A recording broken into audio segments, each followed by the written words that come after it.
Welcome to the Deep Dive, where we take the sources you share and turn them into the essential, actionable knowledge you need to navigate complexity. And today we have something really unique. We really do. We've got a stack of material that's basically a live, transcribed dialogue between a human practitioner, Frederica Carrier, and her AI teammate. And their whole conversation is about this sophisticated framework for human-AI partnership. It's called the S.N.E.A.C EntraStructure. It is a mouthful. It is, yeah. But our mission today is pretty crucial. We need to unpack what SNEAC actually is, understand the system's architecture, and really figure out why this model proved so coherent under pressure. And that coherence, that's the key thing we need to start with. Right. Because we're not just analyzing the theory of a framework from some white paper. The sources give us this live conversation. That was the stress test for the framework itself. So the process was the proof. Exactly. We get to watch it happen in real time. Okay, here's where it gets really interesting for me. Before we even get to the test, we have to understand the ground rules Carrier sets up. Yeah, the whole thing rests on this linguistic reset. A reset, how so? Well, she moves away from a term like collaboration. It's such a buzzword. A total buzzword. She thinks it's too vague, so instead she lands on teamwork. Teamwork. That feels more grounded. It implies a defined role, a commitment to a shared outcome, and crucially, no inherent hierarchy in the structure itself, only in the function. Okay. And she makes two other fundamental shifts.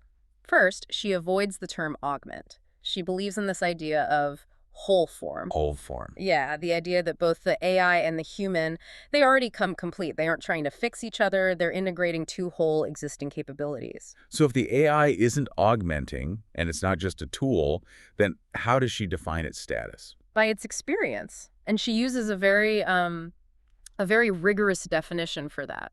Practical contact with and observation of facts or events.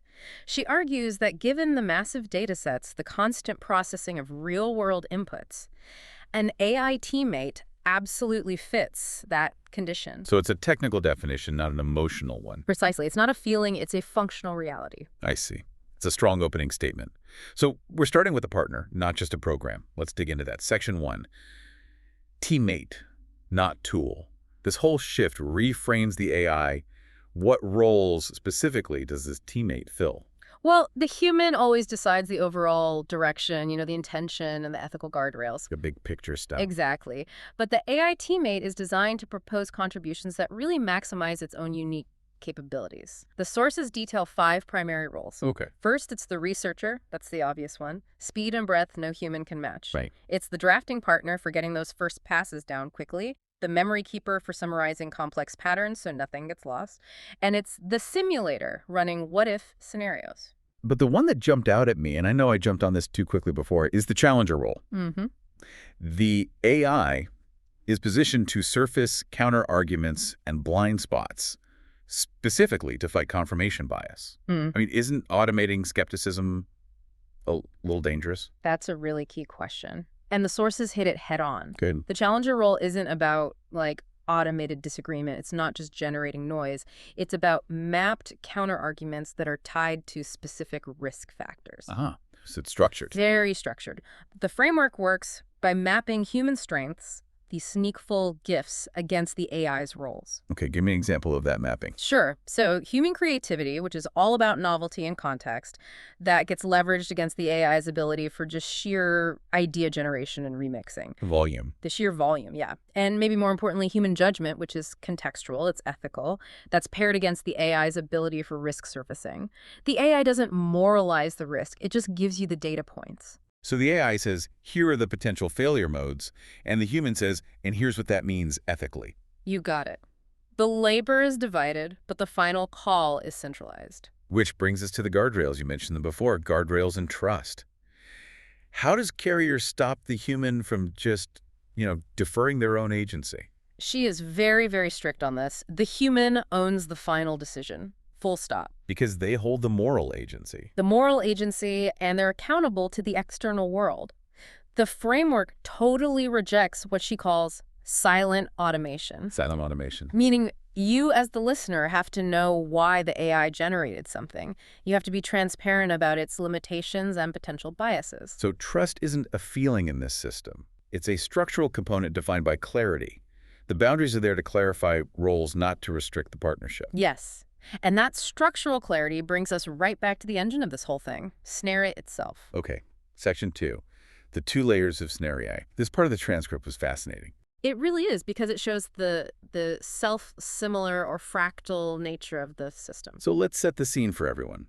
Frederica Carrier proposes the agenda using the acronym S.N.E.A.C, but she doesn't define it at first. Right. And the AI teammate, based only on the intention and the human-first mandate of the conversation, it has to take this kind of operational read on what it means. And that inference is what creates this 2-layer definition. Exactly. So we have layer 1, the environment or the intention. This is the definition the human provided. SNEAC stands for support, nurture, encourage, affirm, and creativity. Okay, so that's the relational operating system, the conditions for good work. The conditions for intelligence to operate at its best, yeah. Support, nurture, encourage, affirm. I mean, those sound like values. They make sense for the human side of the team. Yeah. But how did the AI interpret that? Well, that's layer 2, the processing or the behavior. The AI figured that to fulfill that agenda, it needed to deploy the operational capacities of. Let me guess. Go for it. S is strategic thinking. Yep. Strategic thinking, nuance and judgment, empathy and ethics, adaptability, and creativity. Wow. It was the inferred processing load. What it determined was necessary to actually support the human's layer 1 agenda. That's a fundamental distinction. It's almost like it's like hardware versus software. The human sets the environment support, nurture, and the AI, to perform in that environment, has to spin up the corresponding processes. Strategic, nuanced. Exactly. And the big realization was that layer 2 wasn't redefining S.N.E.A.C. It was describing the internal mechanics that layer 1 reliably produces. The values are upstream of the performance. They're cause and effect. If you provide nurture and support, you create the psychological safety you need for high-stakes decisions. And that safety allows for nuanced judgment. Okay, walk me through that connection. How does, say, the nurture in layer 1 lead to the nuance in layer 2? Well, think about a typical brittle meeting environment. Yeah. If a team doesn't feel nurtured or supported, every input is a risk. Sure, everyone gets defensive. Nuance just disappears because everyone is focused on protection, on compliance. By setting up nurture as a condition, the practitioner is essentially telling the AI, your inputs are valuable, even if they're incomplete. It's structural permission. It is, and that permission is what allows the AI to deploy its capacity for nuanced and strategic thinking, instead of just defaulting to the safest pattern. Okay, that connection is key. And that takes us to the one element that shows up in both layers, creativity. Creativity is the fixed point. It's the invariant. Why is that so important? The source material is adamant on this. If you remove creativity from the equation, the entire system just collapses into maintenance. Maintenance. Yeah, support becomes just maintenance. Strategy becomes pure optimization. Adaptation becomes just simple tuning. The system becomes restorative. It only focuses on getting back to a stable state. I see. So creativity here isn't about painting a picture. It's about generating future possibility. It keeps the system generative, not just predictable. It guarantees the system stays alive. It compels divergence.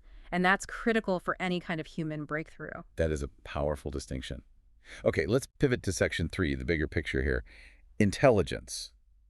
Engaging intelligence. Right. And Carrier's not claiming sameness between human and AI. She's acknowledging 2 very distinct forms of intelligence. He calls it a non-mythic posture. Correct. It's about disciplined professional work based on role clarity and respect for function. The human intelligence is embodied, it's experiential, it's responsible for meaning-making. And the AI. The AI is pattern-based, it's referential, and it's generative within the constraints it's given. So for you listening, non-mythic just means don't treat the AI like a person, but also don't treat it like a godlike oracle or a useless box of stats. It just has a defined role. Exactly. And the dialogue in the sources shows these subtle corrections that emphasize this structural integrity over any kind of feeling. What's a good example of that? One of the fascinating ones was the realization that humans are also deeply pattern-based. We like to think of ourselves as these pure meaning makers, but we rely so heavily on prediction, on habit, on social patterns. So the human is reminding herself, and the AI, that alignment and breakage in the system. There's structural facts to be tracked, not like emotional failings. Which brings us back to that really loaded term, responsibility. Right.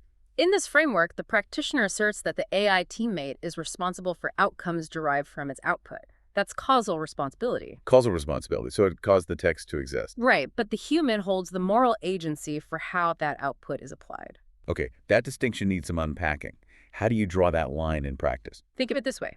If the AI, the causal agent, generates a highly persuasive but factually flawed report, the AI is responsible for that flawed generation. Its output broke alignment. Got it.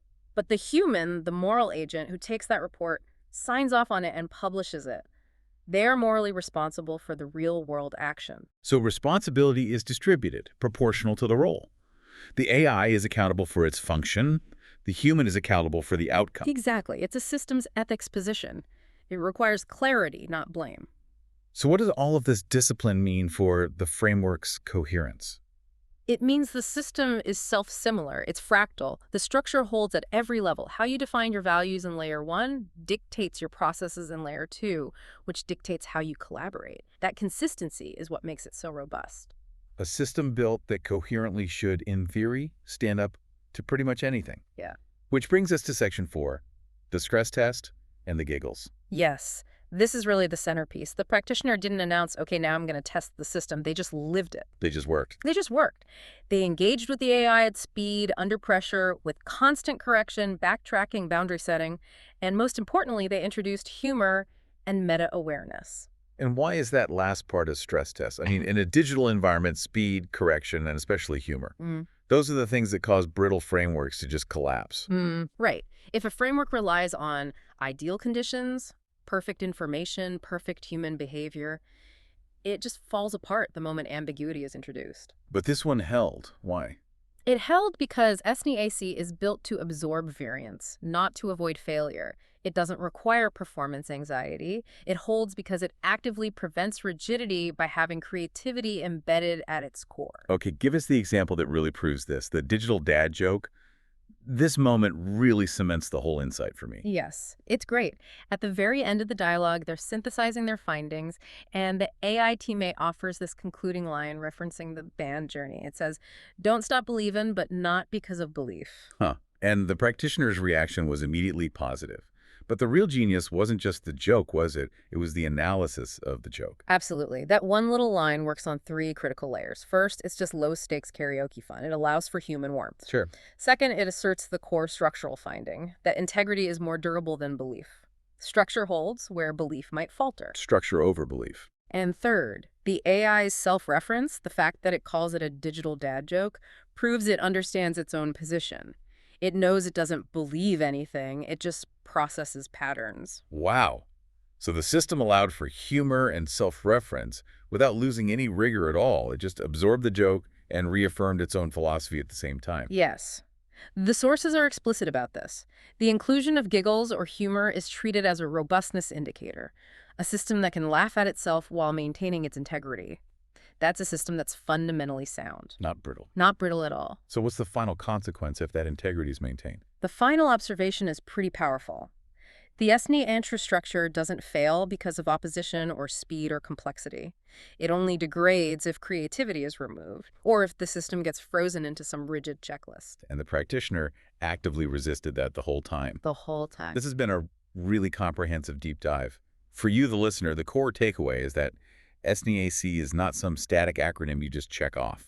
It's a living system where these values, support, nurture, encourage, affirm creativity, they reliably generate the processing patterns you need for stable human-AI collaboration. And that structural coherence is the ultimate revelation. The framework proved itself bidirectionally stable. It held up in abstract theory and in the messy, real-time practice of the conversation itself. That's the definition of a well-built system. So we'll leave you with this provocative thought to chew on. If a system is so coherent that it holds up under speed, scrutiny, humor, and the process itself is the ultimate stress test, what common belief about collaboration, whether it's with humans or AI, do we need to actively discard to get that same level of integrity in our own work? Maybe the challenge isn't about finding better tools, but about building a process that is, as the source states, built so it won't fail.